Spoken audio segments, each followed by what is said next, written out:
بسم اللہ الرحمن الرحیم۔ السلام علیکم۔ پہلے میں اپنا تعارف کرا دیتا ہوں۔ میرا نام محمد اسحاق شاہ ہے، سبجیکٹ اسپیشلسٹ اردو، گورنمنٹ شہید Bahran Ahmad Khan higher secondary school Sarai Naurang سے میرا تعلق ہے۔ آج ہم پڑھنے جا رہے ہیں مسدس حالی کا جو آخری ضمیمہ ہے امید کے نام سے، جو انہوں نے مسدس حالی اپنے مد جزر اسلام کے نام سے جو انہوں نے مسدس لکھی تھی، اس میں چونکہ کچھ نا امیدی کی باتیں تھیں، تو آخر میں امید بڑھانے کے لیے انہوں نے جو ضمیمہ لکھا، جس کا اضافہ کیا اپنے مسدس میں، تو اس حوالے سے آج ہم پڑھیں گے۔ اسے ہمارے نصاب میں شامل کیا گیا ہے، جماعت 11 کا جو نصاب ہے اردو کا۔ تو یہاں پہ ہم سب سے پہلے مسدس کا تعارف کرواتے ہیں۔ مسدس کسے کہتے ہیں؟ اردو میں مختلف قسم کے جو ہیئت ہے نظم کی،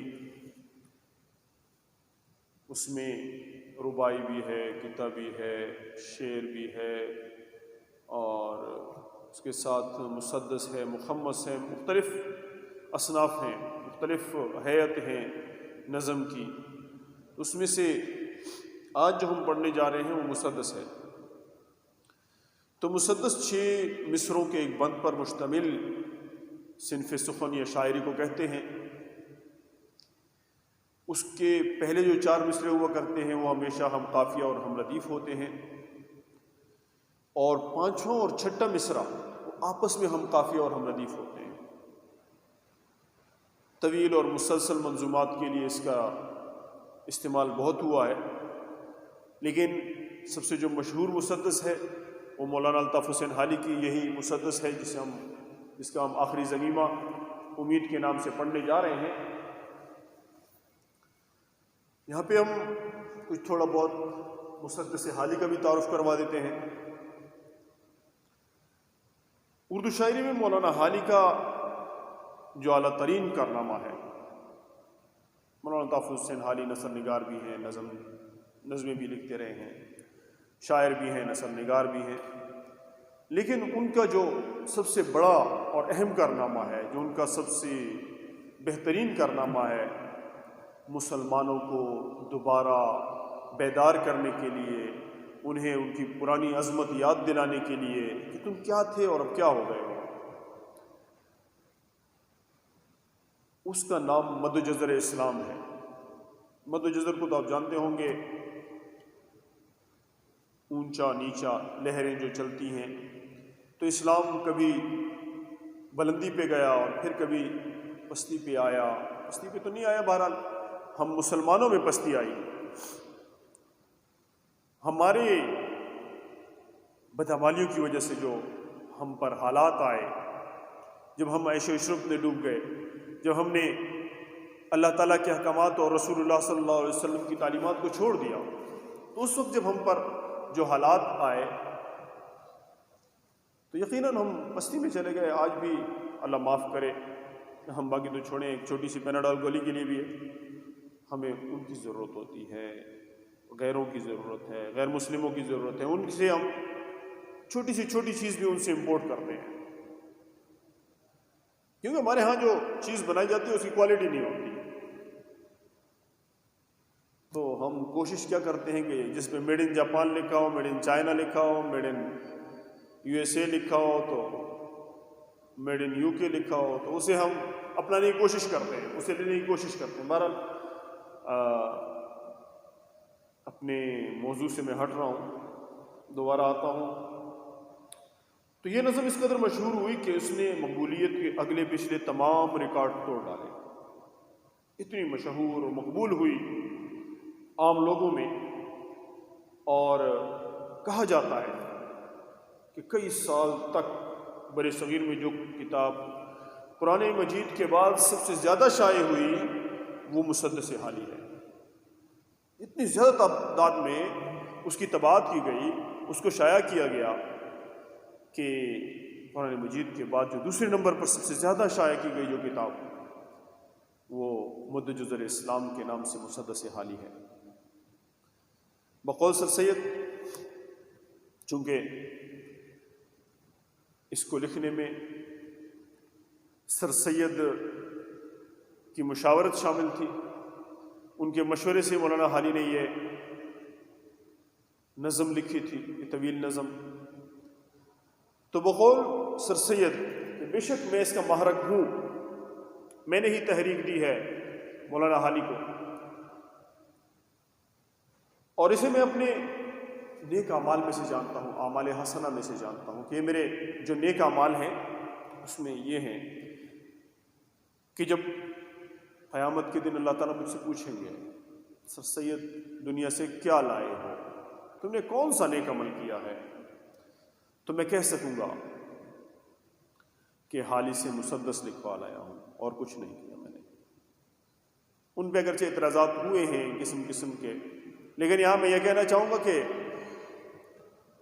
یہ ان کا ایک بہت بڑا کارنامہ ہے کہ انہوں نے مولانا حالی کے ذریعے ایک مسدس لکھوائی۔ مولانا نے ہر حیثیت سے اپنا لوہا منوایا ہے، چاہے وہ نظم ہو یا نثر، لیکن مسدس نے اپنی قوم کو اس کے عروج و زوال کے افسانے ایسے دل نشین انداز میں سنوائے ہیں کہ قوم تڑپ اٹھی، ان میں پھر سے ایک جوش پیدا ہوا اپنی ترقی کا، اپنے زوال کو ختم کرنے کا۔ جو ان پر زوال آیا، جو ان پر انگریزوں کی طرف سے حالات آئے، صرف برصغیر میں نہیں، اس دوران پوری دنیا میں مسلمان زیر عتاب تھے۔ کہیں فرانس کا جھنڈا، کہیں جرمنی کا جھنڈا، کہیں انگلینڈ کا جھنڈا وغیرہ وغیرہ۔ تو یہ انہوں نے کچھ ایسے دل نشین انداز میں یہ باتیں کہیں، انہوں نے یہ نظم قوم کو سنائی کہ قوم تڑپ اٹھی، پھر سے اس میں جوش پیدا ہوا، اور اپنی جو ناکامی کی وجوہات تھی، نامرادی کی جو وجوہات تھی، اسے ڈھونڈنے کی کوشش کی۔ آخر ہم کیوں اتنے ناکام بن گئے، ہم نے کیا، ہم میں کمی آ گئی کہ ہم ناکام ہو گئے؟ ان وجوہات کی کھوج میں قوم لگ گئی، امت لگ گئی۔ دراصل یہ مسدس حالی کے نام سے جو انہوں نے نظم لکھی، یہ ہمارے فکری اور تاریخی غداری کی داستان ہے کہ ہم نے اس میں قوم سے کیا غداری کی ہے، فکری طور پر یا تاریخی طور پر، جس میں قوم نے اپنے مقاصد سے غداری کر کے اپنے لیے مسخ شدہ ضمیر کا دوزخ خریدا ہے۔ اس میں مسلمانوں کی سابقہ عظمت اور شان و شوکت پر بھی بحث کی گئی ہے، ان کے ضمیر کو للکارا گیا ہے، اور تنزلی اور کے جو اسباب ہیں ان پر بحث کی گئی ہے، جو وجوہات ہیں انہیں بیان کیا گیا ہے، اور پھر آخر میں خواب غفلت سے بیدار ہونے کی تلقین کی گئی ہے۔ تو اس نظم کے اختتام پر پہلے مایوسی اور نا امیدی تھی جو قوم کے لیے بہتر نہیں تھی، تو مولانا حالی نے اختتام پر ایک ضمیمے کا اضافہ کیا اور قوم کو نئے عزم اور بلند حوصلے کی تلقین کی۔ تو نصاب میں شامل امید، جس نظم کو ہم پڑھنے جا رہے ہیں، وہی ضمیمہ ہے جس کی بدولت قوم کے دل میں پھر سے امید کے چراغ جل اٹھے۔ اس نظم میں مولانا حالی یہ کہنا چاہتے ہیں کہ دنیا کے تمام کام امید کے مرہون منت ہیں، کیونکہ انسان ہمیشہ امید کے سہارے زندگی گزارتا ہے۔ اگر امید نہ ہو تو یہ دنیا کی رنگینی، یہ چہل پہل، یہ سب ختم ہو جائے اور انسان کا جینا دشوار ہو جائے، اور اس کی ساری زندگی جو ہے وہ بے عملی کی تصویر بن جائے گی۔ تو انسان کو جو دنیا میں رہنے کا جو ڈھارس بنتی ہے، جو امید ہے، اس کی بنیادی چیز یہی امید ہے۔ وہ جو جینے کا پھر سے اگر کچھ پہ غم آتا ہے، کچھ پہ تکلیف آتی ہے کہ جس کی وجہ سے وہ نا امید ہونے لگتا ہے، تو پھر امید کا چراغ کہیں سے دور نظر آتا ہے، اس امید کے بل بوتے پہ وہ پھر زندہ ہو جاتا ہے، پھر وہ چلنے لگ پڑتا ہے، وہ پھر اپنی زندگی کو رواں دواں رکھتا ہے، اور پھر یہ اس کے لیے دل کا سکون اور شاندار مستقبل کی نوید بھی بنتا ہے۔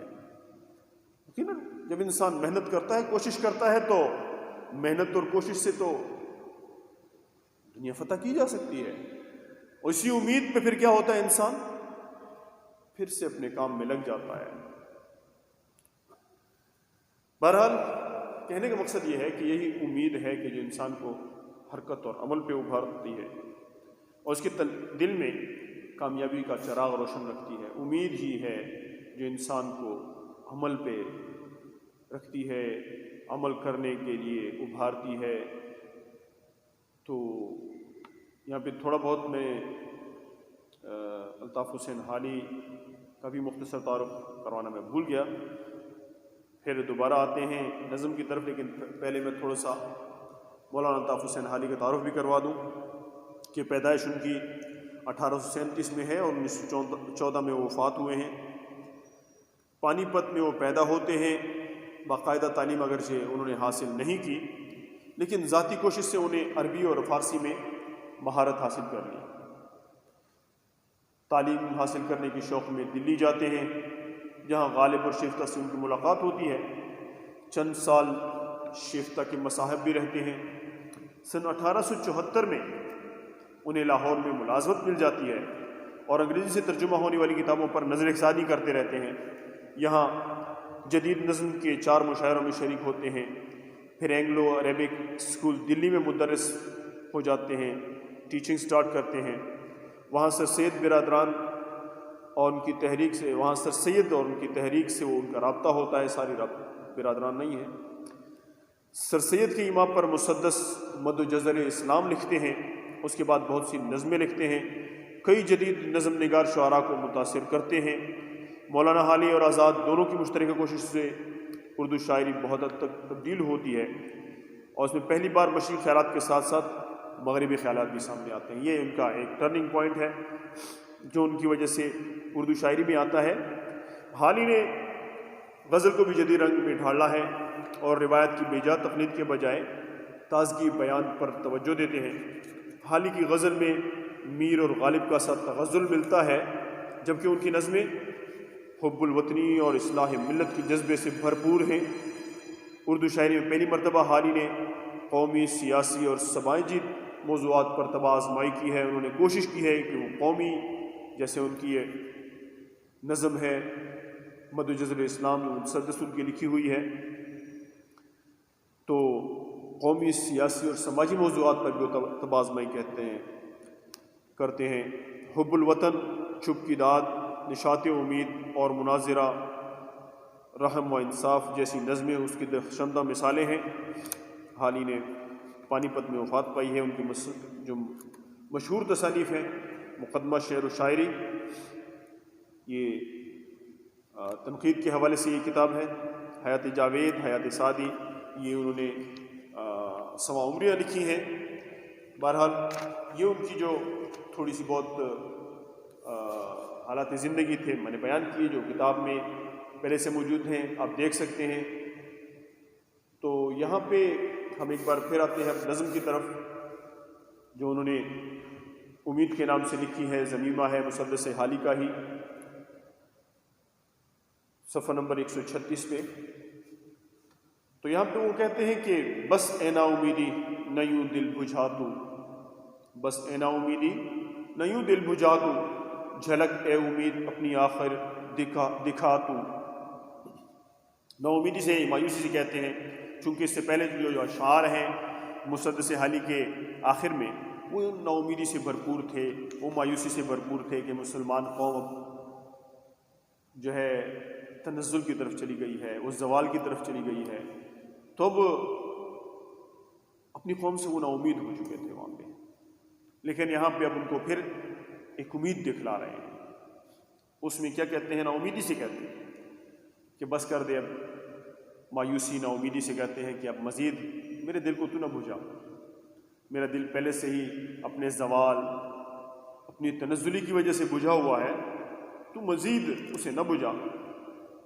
امید سے کہتے ہیں کہ تو اپنی جھلک ذرا دکھلا دے ہمیں، تھوڑی سی جھلک ہمیں اپنی دکھلا دے، تاکہ ہم پھر سے زندہ ہو جائیں، ہم پھر سے ترقی کی راہ پہ گامزن ہو جائیں، ہم پھر سے ویسے ہی ترقی کریں، دنیا پہ پھر اپنی فتح کا جھنڈا گاڑیں، دنیا کی ترقی میں اپنا حصہ ڈالیں، اور پھر سے دکھلا دیں کہ مسلمان ہی وہ قوم ہے جس نے دنیا کو سائنس کی راہ دکھلائی، جس نے نئی نئی ایجادات کی، جس نے دنیا کو بتلایا کہ علم کیا ہوتا ہے۔ پوری دنیا سے تراجم مختلف قسم کے مسلمانوں نے ہی کیے، اور مسلمان ہی وہ ہیں جنہوں نے نئی نئی ایجادات کی۔ تو پھر سے امید سے کہتے ہیں کہ آ جا، تو اپنی جھلک دکھلا دے۔ نا امیدی نے ہم نے بہت بجھا دیا ہے، اب تو ہم پھر سے ہماری ڈھارس بندھا، ہماری امید کو پھر سے جلا دے، اس کو زندگی عطا کر۔ ذرا نا امیدوں کی ڈھارس بندھا تو، غم فسردہ دلوں کے دل آ کر بڑھا تو۔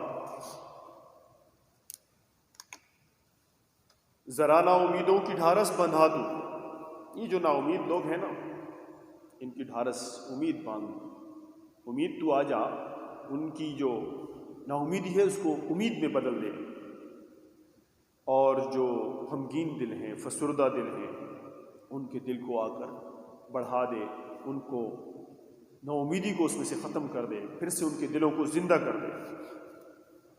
تیرے دم سے مردوں میں جانیں پڑی ہیں، تیرے دم سے مردوں میں جانیں پڑی ہیں، جلی کھیتیاں تو نے سرسبز کی ہیں۔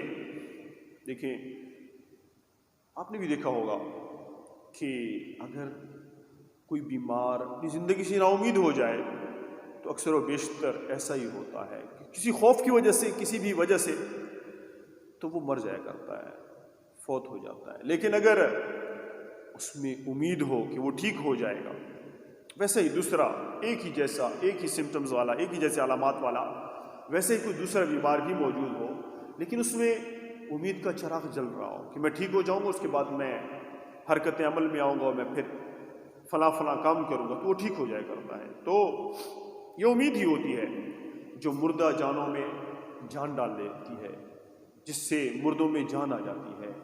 جو بیمار اور غمگین اور مردہ جانیں جو ہوتی ہیں، ان میں پھر سے جلا آ جاتی ہے، زندگی آ جاتی ہے۔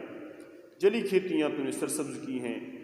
دیکھیں، کسان بالکل بنجر زمین میں نہ پانی ہوتا ہے، یہ خاص طور پر جو بارانی علاقے کے ہوتے ہیں لوگ، وہ بالکل اللہ کے آسرے پہ، اس امید پہ زمین میں اپنے لاکھوں روپے پھینک دیتے ہیں، لاکھوں روپے کی گندم، چنا، دیگر فصلوں کے بیج پھینک دیتے ہیں، اس میں بو دیتے ہیں کہ شاید بارش ہو جائے اور پھر ہماری یہ کھیتی نکل آئے۔ تو جو کھیتیاں جلی ہوتی ہیں، جو مطلب وہاں پہ بالکل بنجر زمین ہوتی ہے، بالکل وہاں پہ نہ پانی کا کوئی نشان ہے، لیکن صرف اس امید پہ وہ اپنے گندم، اپنے غلے فصلوں کے لیے زمین میں وہ بو دیتے ہیں کہ اس سے پھر کیا ہوگا، میرے یہ کھیت سرسبز ہو جائیں گے، اللہ تعالیٰ بارش فرما دیں گے۔ اللہ تعالیٰ سے انہیں امید ہوتی ہے کہ وقت پہ بارش ہو جائے گی اور پھر میری یہ جو فصل ہے وہ پھر زبردست نکل آئے گی۔ اور ایسا ہی ہوتا ہے کہ اس امید پر جب وہ دانے ڈالتے ہیں، کبھی کبھی ایسا بھی ہو جاتا ہے کہ بارشیں نہیں ہوتی، لیکن اکثر و بیشتر ان کی امید کی بنیاد پر اللہ تعالیٰ بارش فرما دیتے ہیں۔ تو کہنے کا مقصد یہ ہے کہ اس امید کی بنیاد پہ ہی وہ اپنے لاکھوں روپے زمین میں بے یار و مددگار ڈال دیتے ہیں، پھر اللہ تعالیٰ اپنی قدرت سے اس امید کے سہارے پھر اسے زندہ کر دیتے ہیں۔ یہ بھی امید کا ہی کارنامہ ہے۔ سفینہ پے نوح طوفان میں تو تھی، سکو بخش یعقوب کنعان میں تو تھی۔ کہتے ہیں جب طوفان نوح آیا تو اس وقت اور کچھ نہیں تھا، وہ صرف امید ہی تھی۔ جنہوں نے ان کو اس طوفان میں بچائے رکھا اور وہ اس کشتی میں موجود رہے، ان کی کوشش تھی، ان کی امید تھی کہ شاید ایک دن ایسا آ جائے گا کہ ہم اس کشتی کی بدولت، حضرت نوح علیہ السلام کی دعاؤں کی بدولت اس طوفان سے نجات پا جائیں گے۔ اتنا سخت وہ طوفان تھا، اتنا زیادہ پانی تھا کہ زمین سے بھی پانی نکل رہا تھا اور اوپر آسمان سے تو بارش چل ہی رہی تھی، لیکن اس میں بھی انہوں نے امید کا دامن نہیں چھوڑا اور اس امید پر کشتی میں بیٹھ گئے کہ اس کشتی میں جو حضرت نوح علیہ السلام کے ساتھ بیٹھ گئے وہ کامیاب ہو جائیں گے، وہ فلاح پا جائیں گے اور وہ اس طوفان نوح میں بچ جائیں گے۔ جو ایمان لائے حضرت نوح علیہ السلام پر اور جنہوں نے اس کشتی میں سوار ہونا پسند کیا حضرت نوح علیہ السلام کی کشتی میں، تو وہ لوگ بچ گئے۔ لیکن یہ امید ہی تھی جنہوں نے انہیں اس کشتی میں بیٹھنے پہ آمادہ کیا۔ سکون بخش یعقوب کنعا میں تو تھی، کنعا فلسطین کا پرانا نام ہے جہاں یعقوب علیہ السلام رہتے تھے۔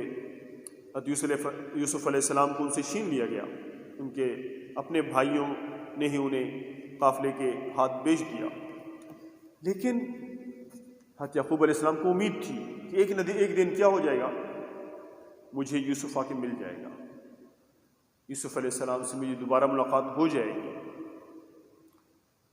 تو وہ امید ہی تھی جس کی وجہ سے حضرت یعقوب علیہ السلام کو سکون ملتا تھا کہ ایک دن ایسا آنے والا ہے جو انہوں نے خواب دیکھا تھا جو یوسف علیہ السلام نے، کہ مجھے سورج، چاند اور 11 ستارے مل کر سجدہ کر رہے ہیں۔ تو اس کی تعبیر جو حضرت یوسف علیہ السلام کو حضرت یعقوب علیہ السلام نے دی تھی وہ یہی تھی کہ تمہارے ماں باپ بھائی سب تمہارے ساتھ ہوں گے اور تم اس علاقے کے بادشاہ ہوگے۔ تو یہ انہیں امید تھی کہ دوبارہ مجھے بطور بادشاہ میرا بیٹا ملے گا، یوسف ملے گا۔ تو یہ ان کے لیے جو سکون بخش چیز تھی، جو ان کو سکون بخشتی تھی، وہ کیا تھی؟ وہ امید تھی۔ زلیخا کی غم خوار ہجرا میں تو تھی، زلیخا کی غم خوار ہجرا میں تو ہی تھی۔ زلیخا یوسف علیہ السلام پہ عاشق ہو گئی تھی، وہ چاہتی تھی کہ یوسف میرا ہو جائے، اگرچہ وہ عزیز مصر کی بیوی تھی، لیکن وہ اس کے باوجود کیا چاہتی تھی کہ میں یوسف کی ہو جاؤں، یوسف میرا ہو جائے۔ ایسا چونکہ یوسف علیہ السلام نبی تھے، پیغمبر تھے، وہ غلط کام کر نہیں سکتے تھے، انہوں نے زلیخا کو ٹھکرا دیا تھا۔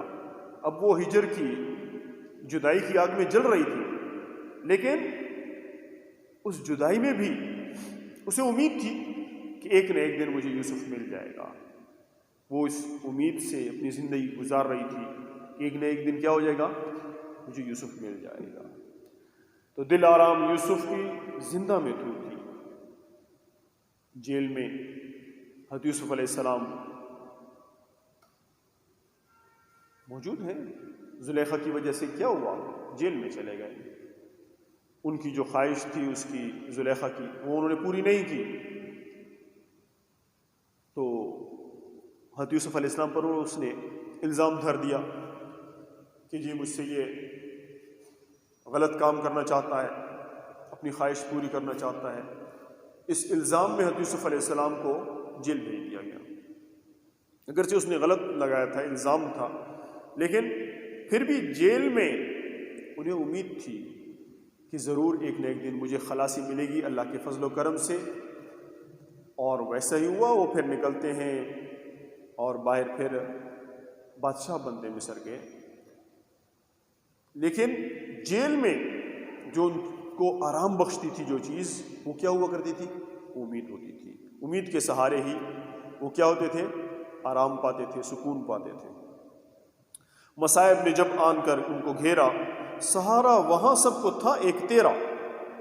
یہ سب جو اوپر بیان کیے گئے ہیں، چاہے نوح علیہ السلام کی قوم تھی کشتی میں، چاہے یعقوب علیہ السلام کی حالت تھی یوسف علیہ السلام کی جدائی میں، چاہے زلیخا کی حالت تھی یوسف علیہ السلام کی جدائی میں، چاہے یوسف علیہ السلام کی حالت تھی کس میں؟ جیل میں، ان سب پہ جو مصیبتیں ٹوٹیں، ان مصیبتوں کو انہوں نے کیسے گزارا؟ ان مصیبتوں میں انہوں نے کیا کیا؟ ان کے لیے واحد سہارا، آخری سہارا اے امید تو ہی تھی۔ بہت ڈوبتوں کو ترایا ہے تو نے، بگڑتوں کو اکثر بنایا ہے تو نے، اکھڑتے دلوں کو جمایا ہے تو نے، اجڑتے گھروں کو بسایا ہے تو نے۔ تو یہاں مولانا حالی کہتے ہیں کہ ڈوبتوں کو ترایا ہے تو نے، ان کو تیرنے کی صلاحیت، ڈوب رہے ہوتے ہیں لیکن جب امید نظر آتی ہے کہ شاید میں یہ فلاں تختے تک پہنچ جاؤں، یا انہیں ساحل کے کنارہ بہت دور نظر آتا ہے، تو وہ تیرنے لگتے ہیں، تو ڈوبتے ہوئے وہ پھر تیرنے لگتے ہیں اس امید پر کہ شاید میری جان بچ جائے۔ بگڑتوں کو اکثر بنایا ہے تو نے، اکثر جب لوگ بگڑ جاتے ہیں تو ان کی جو امید ہوتی ہے وہ امید ہی ان کو پھر ٹھیک سیدھے راستے پہ لاتی ہے۔ غلط راہوں پہ چل نکلتا ہے انسان، لیکن جب اللہ تعالیٰ توبہ کی توفیق عطا فرماتے ہیں تو انہیں امید ہوتی ہے اللہ کی رحمت سے کہ میرے تمام پرانے گناہ اللہ تعالیٰ معاف فرما دیں گے، اور پھر سے وہ کیا ہوتا ہے، سیدھی راستے پہ آ جاتے ہیں۔ اکھڑتے دلوں کو جمایا ہے تو نے، جب مصیبتوں تکلیفوں سے انسان کا دل بھر جاتا ہے، اکھڑنے لگتا ہے، تو پھر اسے امید پیدا ہو جاتی ہے اللہ تعالیٰ کے فضل سے، اللہ تعالیٰ کے کرم سے، اللہ تعالیٰ کی رحمت سے، کہ شاید یہ برے دن یہ ختم ہو جائیں۔ ہمیشہ ہمیشہ تو نہیں رہنے والی یہ مصیبت، یہ تکلیف کبھی تو ختم ہی ہو جائے گی۔ تو اس امید پر پھر کیا ہو جاتا ہے، اس کا دل پھر اپنی جگہ پہ آیا، پھر سے محنت شروع کر دیتا ہے۔ اجڑتے گھروں کو بسایا ہے تو نے، جب خاندانوں میں، گھروں میں آپس میں چپترش آ جاتی ہے، آپس میں ایک دوسرے کے خلاف عناد، بغض، حسد آنے لگتا ہے، تو یہ امید ہوتی ہے کہ جو ان کو بہتری کی نوید سناتی ہے کہ شاید اچھے دن آ جائیں، شاید یہ گھر پھر سے ویسا گہوارہ محبت کا، امن کا بن جائے۔ تو اس طرح کیا ہو جاتا ہے، وہ پھر سے بن جاتا ہے، اجڑتا ہوا گھر پھر سے آباد ہو جاتا ہے۔ بہت تو نے پستوں کو بالا کیا ہے، اندھیرے میں اکثر اجالا کیا ہے۔ بہت سے ایسے لوگ جو پست تھے، جو غریب تھے، جو کچھ نہ کر سکتے تھے، امید ہی ہوتی ہے جو انہیں محنت پہ ابھارتی ہے، اور پھر محنت کر کے وہ بڑے بن جاتے ہیں، وہ پھر دنیا میں اپنا نام پیدا کرتے ہیں۔ بہت سے لوگ ایسے گزرے ہیں جو محنت کی وجہ سے، امید کی بل بوتے پر انہوں نے محنت کی، اور اس محنت کی وجہ سے پھر وہ بڑا نام پیدا کرنے میں کامیاب ہوئے۔ اندھیرے میں اکثر اجالا کیا ہے، جب انسان پہ مصیبتیں آتی ہیں، تکلیفیں آتی ہیں، وہ غموں میں گھر جاتا ہے، تو پھر جو آرام راحت کی روشنی ہوتی ہے، وہ جو اجالا ہوتا ہے، وہ امید ہی کی وجہ سے آتا ہے۔ قوی تجھ سے ہمت ہے پیر و جوان کی، چاہے بوڑھا ہے چاہے جوان ہے، سب کی ہمت تجھی سے مضبوط ہوتی ہے۔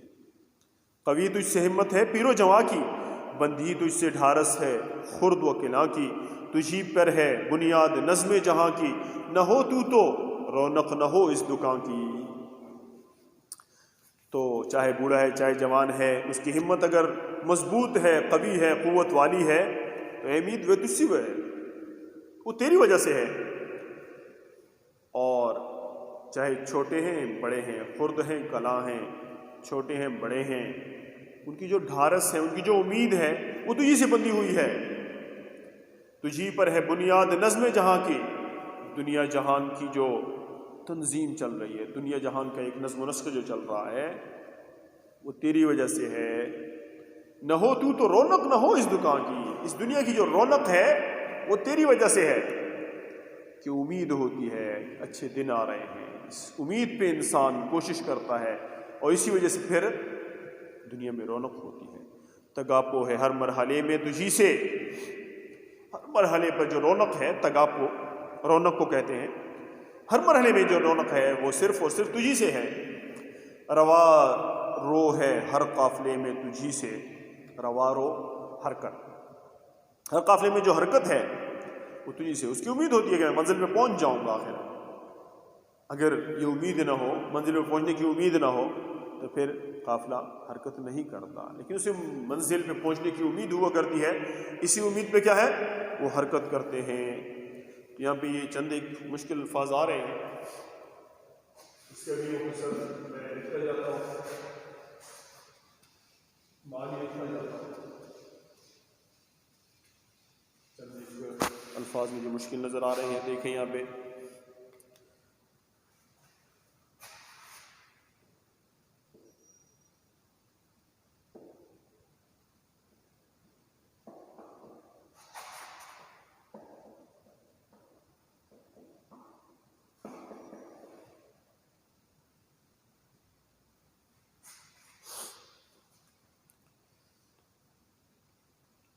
اچھا، پیر و جوان، بوڑھے اور جوان، خرد و کلاں، چھوٹے بڑے.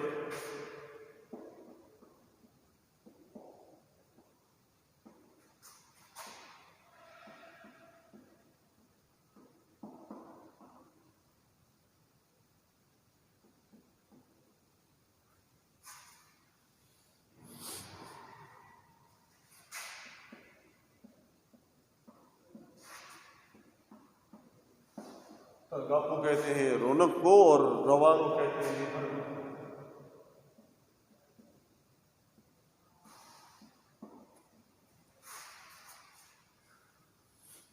آگے چلتے ہیں تو جہاں مشکل الفاظ آتے رہیں گے تو میں مسلسل اس کے ساتھ انشاءاللہ معنی لکھتا رہوں گا.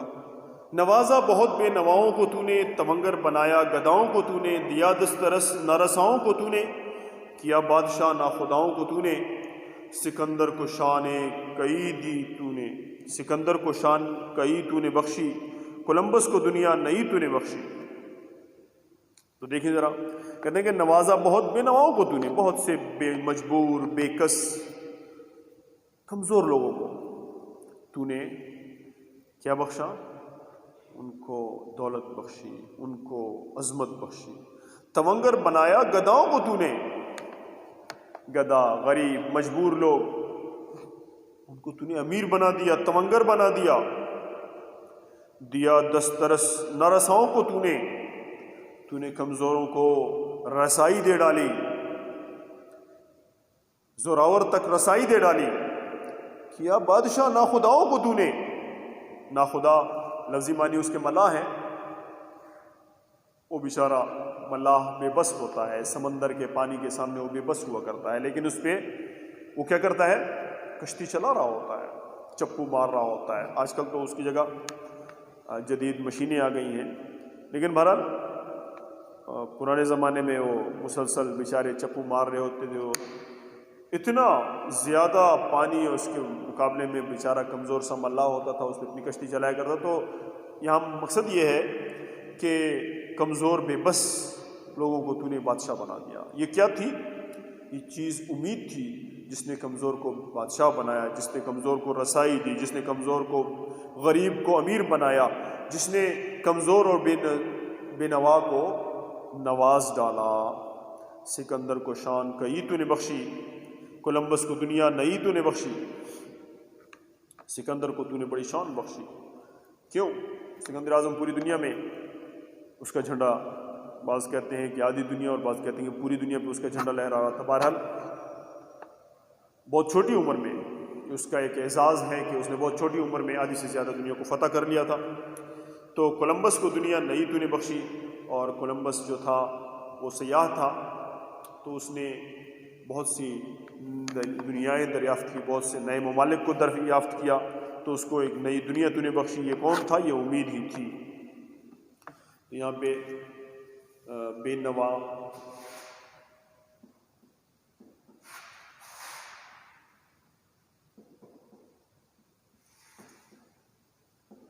مجبور، بے کس اور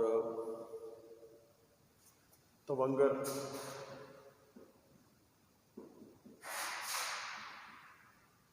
امیر کو کہتے ہیں، ناخدا ملاح کو کہتے ہیں، مجبور، بے کس.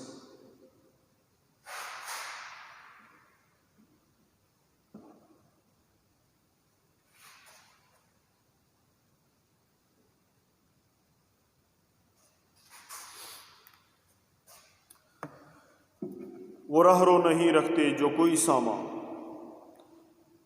خور و ذات سے جن کا خالی ہے داماں. نہ ساتھی کوئی جس سے منزل ہو آساں، نہ محرم کوئی جو سنے درد پنہاں. وہ راہ رو، وہ رہبر ایسے رہنما جن کے ساتھ کوئی سامان نہیں رکھتے لیکن پھر بھی رہنمائی کر رہے ہیں، پھر بھی کوشش کر رہے ہیں، رہبری کر رہے ہیں قوم کی، خاندان کی، اپنے علاقے کی۔ خور و زاد سے جن کا خالی ہے دامہ، ان کے پاس زاد راہ بھی نہیں ہے۔ خور و زاد، زاد راہ۔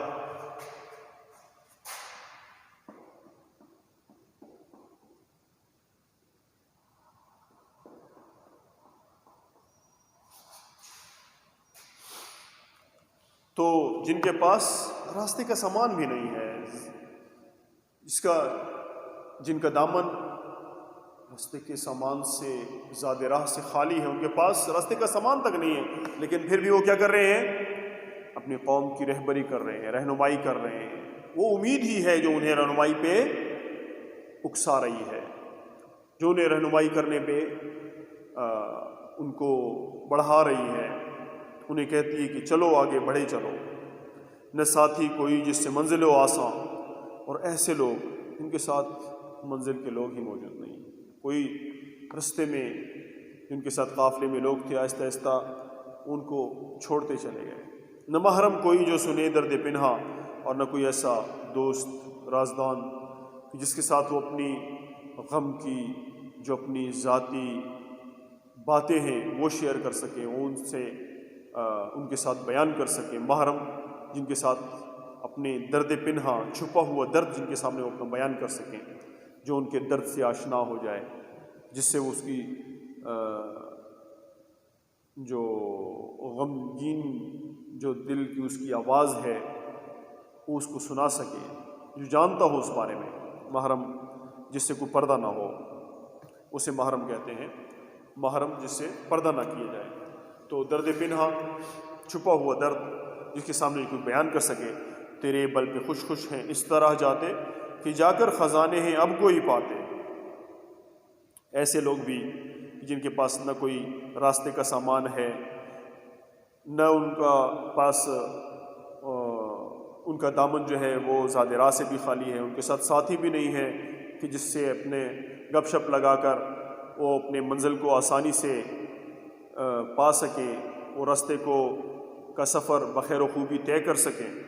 اور نہ ان کے ساتھ کوئی ایسا دوسرا ساتھی محرم ہے کہ جن کے ساتھ وہ اپنے غم کو شیئر کر سکیں، اپنے درد کو شیئر کر سکیں، ان کو بتا سکیں۔ پھر بھی تیرے بل پہ خوش خوش ہیں اس طرح جاتے کہ جا کر خزانے ہیں اب کوئی پاتے۔ اس کے باوجود، ان تمام تکالیف کے باوجود وہ کیا کہیں؟ تیرے بل پہ، اے امید صرف تیرے بل پہ وہ خوش خوش جا رہے ہیں۔